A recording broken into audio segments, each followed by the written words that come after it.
जंगल का मौसम बदल रहा था, लेकिन बाहर आने में अभी कुछ दिन बाकी थे। उन दिनों जंगल में भोजन की बहुत कमी थी, परंतु कबूतर का घर जिस पेड़ पर था, वहाँ ढेर सारे आम लगे हुए थे। कबूतर भी उन दिनों बहुत आलसी हो गया था। वो सुबह सुबह उठता, कुछ आम खाता और फिर से सो जाता। कबूतर उड़कर दूसरे पेड़ तक भी नहीं जाता था। कालू जी उठो, चलो भोजन लेने चले। गौरी, तुम्हें तो पता है कि रात से मेरे पेट में दर्द है। मुझसे नहीं जा होगा। तुम आज अकेली ही जाकर भोजन ले आओ। कालू, तुम्हारा हर रोज नया बहाना होता है। फिर गौरी कभी अकेली ही भोजन की खोज में चली जाती है। रास्ते में गौरी कभी को रानू चिड़िया और मिठू तोता मिल जाते हैं। गौरी बहन, आज कहाँ जाना है भोजन लेने? चिड़िया बहन, आसपास तो मैं सब देख आई हूँ, मगर कहीं भी भोजन नहीं मिला। क्यों ना आज हम कबूतर के पास चले और उससे आम ले लें। हाँ हाँ गौरी, मैंने भी देखा है, कबूतर के पेड़ पर बहुत आम लगे हुए हैं। फिर वो सब अपने दोस्त कबूतर के पास चले जाते हैं। कबूतर तो अपना पेट भरकर सोया हुआ था। रानू चिड़िया कबूतर को आवाज देती है, कबूतर भैया उठो, उठो कबूतर भैया। कबूतर उठ जाता है। मेरी नींद खराब कर दी। क्या हुआ? आप सब यहाँ क्यों आए हैं? शार कबूतर, हमें कहीं से भी भोजन नहीं मिल रहा। भोजन की खोज में बहुत दूर दूर तक जाना पड़ता है। आज तुम हमें अपने पेड़ से कुछ आम दे दो। ना जी ना, मैं अपने पेड़ से एक भी आम नहीं दूंगा। ये पेड़ भी मेरा है और इस पेड़ पर लगे आम भी मेरे हैं। गंदी आंखों वाले, इतने आम खाकर मरोगे तुम। क्या हुआ अगर तुम हम सबको भी एक एक आम दे दो तो? कबूतर भैया, मिल बांटकर खाने से भोजन का स्वाद और भी बढ़ जाता है। आप सब मुझे तंग ना करो, मुझे अकेले ही आम खाने में स्वाद आता है। अच्छा, याद रखना गंदी आंखों वाले, मैं बदला जरूर लूंगी तुमसे। फिर वो तीनों वहाँ से चले जाते हैं और कबूतर फिर से सो जाता है। सभी पक्षी उड़ते उड़ते दूर पहाड़ों की ओर चले जाते हैं। तभी उन्हें वहाँ कुछ दाने चावल के मिल जाते हैं। मिल गया, हमें भी भोजन मिल ही गया। चिड़िया बहन, भोजन तो मिल गया, मगर वो कबूतर आजकल बहुत खराब हो गया है। मुझे तो अभी तक उस पर बहुत गुस्सा आ रहा है। कैसे घमंड कर रहा था अपने पेड़ पर। गौरी, तुम चिंता ना करो, जो घमंड करता है उसे उसकी सजा जरूर मिलती है। कबूतर ने हमारे साथ बहुत बुरा किया और हमें अपने घर से निकाल दिया। एक ना एक दिन उसे हमारी जरूरत जरूर पड़ेगी। फिर वो सभी पक्षी अपना अपना भोजन लेकर वहाँ से उड़ जाते हैं। ऐसे ही दिन गुजरते गए। कबूतर तो आराम आराम से अपने पेड़ से आम खाता रहा और बाकी पक्षी भोजन के लिए दूर दूर तक जाते थे। फिर एक सुबह जब कबूतर सोकर उठता है, तो उसके सारे आम पेड़ से टूटकर नीचे गिरे हुए थे, क्योंकि वो आम बहुत ज्यादा पककर खराब हो गए थे। अरे, मेरे तो सारे आम खराब हो गए। इससे तो अच्छा था कि मैं ये आम दूसरे पक्षियों में बांट देता। चलो, एक दो दिन तो और सुकून से गुजर जाएंगे। फिर कबूतर एक आम उठाकर जैसे ही खाने लगता है, तो वो देखता है कि आम में तो कीड़े लग चुके थे। छी छी, इन आमों में तो कीड़े पड़ गए हैं। अब मुझे दूसरे पक्षियों की तरह भोजन की खोज में जाना होगा।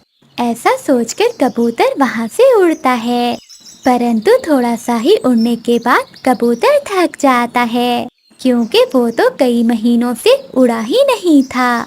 इसी कारण वो बहुत आलसी हो गया था और नीचे गिर जाता है। जब दूसरे पक्षी भोजन लेकर वापस आ रहे थे, तो वो मिट्ठू को गिरा हुआ देखकर वहाँ आते हैं।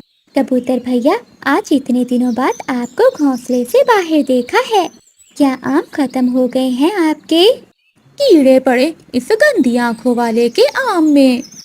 ऐसा ही है गौरी, सच में मेरे आमों में कीड़े पड़ गए हैं। मैं भोजन ढूंढने जा रहा था, परंतु मुझसे उड़ा ही नहीं जा रहा।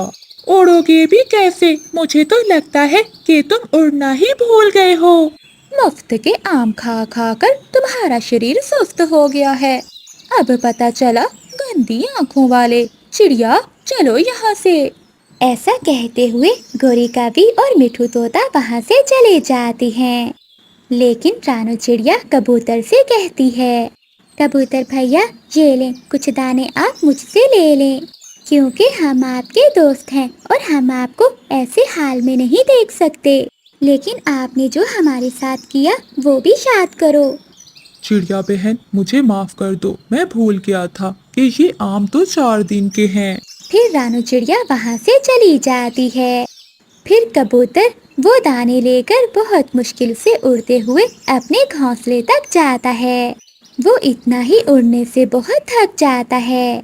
प्यारे दोस्तों, अपनी जिंदगी को इतना भी आरामदेह मत बनाओ कि समय आने पर आपसे कोई भी काम ना हो, क्योंकि फारिग रहने से शरीर सुस्त हो जाता है। आपका धन्यवाद। आधी रात को भेड़ियों की आवाज सुनकर विधवा गोरी कवि की आंख खुल जाती है। मुन्नी, जग्गू, कहाँ हो तुम? गोरी कवि डरते हुए अपने घर से बाहर आती है। ये बच्चे कहाँ चले गए? मुन्नी, जग्गू, कहाँ हो तुम? आधी रात को गोरी कवि की आवाज सुनने वाला कोई नहीं था। मैंने कितनी बार कहा है कि रात होने से पहले घर लौट आया करो, मगर मेरी सुनता कौन है? अब आधी रात को मैं उन्हें कहाँ ढूंढूं? आधी रात को गोरी कवि पूरे जंगल में अपने बच्चों को ढूंढती है, मगर उन्हें अपने बच्चे कहीं नहीं मिलते। बच्चों को ढूंढते ढूंढते सुबह हो जाती है। बच्चों को ढूंढते ढूंढते सुबह हो गई, मगर न जाने मेरे बच्चे कहाँ चले गए। गोरी कवि ऐसे बैठी अपने बच्चों को ढूंढ रही थी। तभी कबूतर, मिठू तोता और रानू चिड़िया वहाँ आते हैं। चिड़िया, क्या तुमने मेरे बच्चों को देखा है? नहीं गोरी बहन, मगर क्या हुआ? पता नहीं चिड़िया, रात से मेरे बच्चे कहीं चले गए हैं। गोरी बहन, हम तीनों भी कल शाम मेरी माँ वाले जंगल में गए थे और अभी लौट रहे हैं, इसलिए हमने भी आपके बच्चों को नहीं देखा। मगर गोरी बहन, आपको तो पता है ना कि रात को जंगल में कितना खतरा होता है। गोरी, तुम्हें तो पता है उन जालिम चीलों का। मासूम पक्षी तो उनका पहले शिकार होता है। कहीं ऐसा तो नहीं कि उन जालिम चीलों ने तुम्हारे बच्चों को मार दिया हो? ऐसा मत कहो मिठू भाई। तो गोरी, तुम ही बताओ कि वो रात के गए अभी तक क्यों नहीं लौटे? ऐ ऊपर वाले, मेरे बच्चे सलामत हो। फिर गोरी कवि अपने बच्चों को ढूंढते ढूंढते आगे चली जाती है। अपने बच्चों को ढूंढते ढूंढते वो एक नदी के पास जाती है, जहाँ एक कौवे के साथ उसे अपने बच्चे दिखाई देते हैं। मुन्नी, जग्गू, माँ, आप रात भर कहाँ थे मेरे बच्चों? मैं तुम्हें रात से पागलों की तरह ढूंढ रही हूँ। दरअसल कसूर इनका नहीं है, ये कल रात मेरे बच्चे के साथ खेलने आए थे, मगर रात होने के कारण मैंने इन्हें घर नहीं जाने दिया। हाँ माँ, अंकल की बेटी गुड़िया हमारी दोस्त है, इसलिए हम उससे खेलने यहाँ आए थे। बच्चों, तुम्हें पता भी है कि रात से मैं कितनी चिंता में थी। मम्मा, अंकल हमें घर ही छोड़ने आ रहे थे। बच्चों को देखकर गोरी कवि की जान में जान आती है। मेरे बच्चों की जान बचाने के लिए आपका बहुत बहुत शुक्रिया। ये तो मेरा फर्ज था। अगर आपको बुरा न लगे तो मैं आपसे एक बात पूछूं? हाँ हाँ, पूछिए। आप इतने खतरों से खेलकर यहाँ आई, आपका पति कहाँ है? वो अब इस दुनिया में नहीं है। माफ करना, आपको दुखी करना मेरा मकसद नहीं था। चलो बच्चों, चलें घर। एक बात कहूँ, अगर बच्चे रोज आना चाहें तो उन्हें यहाँ आने देना, मैं उन्हें अपनी बेटी जैसा ही प्यार करूँगा। जी जरूर। अब गोरी कवि के बच्चे हर रोज कालू कौवे की बेटी से मिलने आया करते थे और साथ में गोरी कवि भी आती थी। कालू कौवा और गोरी कवि मन ही मन में एक दूसरे को पसंद किया करते थे। एक दिन कालू कौवा गोरी कवि से कहता है, गोरी जी, एक बात पूछूं? जी जी, पूछिए। अगर आपको कोई अच्छा सा कौवा मिल जाए तो क्या आप उससे शादी करोगी?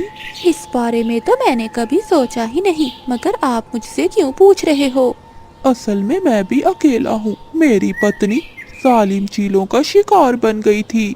मैं भी अपनी बेटी के लिए एक अच्छी माँ के इंतजार में हूँ। अगर आप चाहो तो हम दोनों शादी कर सकते हैं।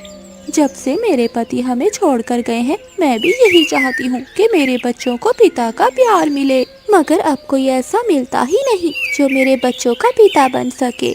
अगर तुम चाहो तो मैं तुम्हारी सारी जिम्मेदारी लेने के लिए तैयार हूँ।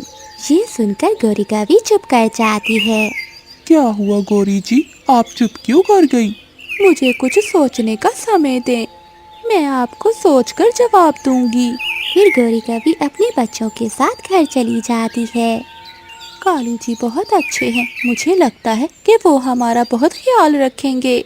गौरी कवि रात भर कालू कव्वे के बारे में सोचती रही। अगले दिन वो कालू कव्वे के पास जाती है। कालू जी, क्या मेरे बच्चे आपको बाबा कह सकते हैं? ये सुनकर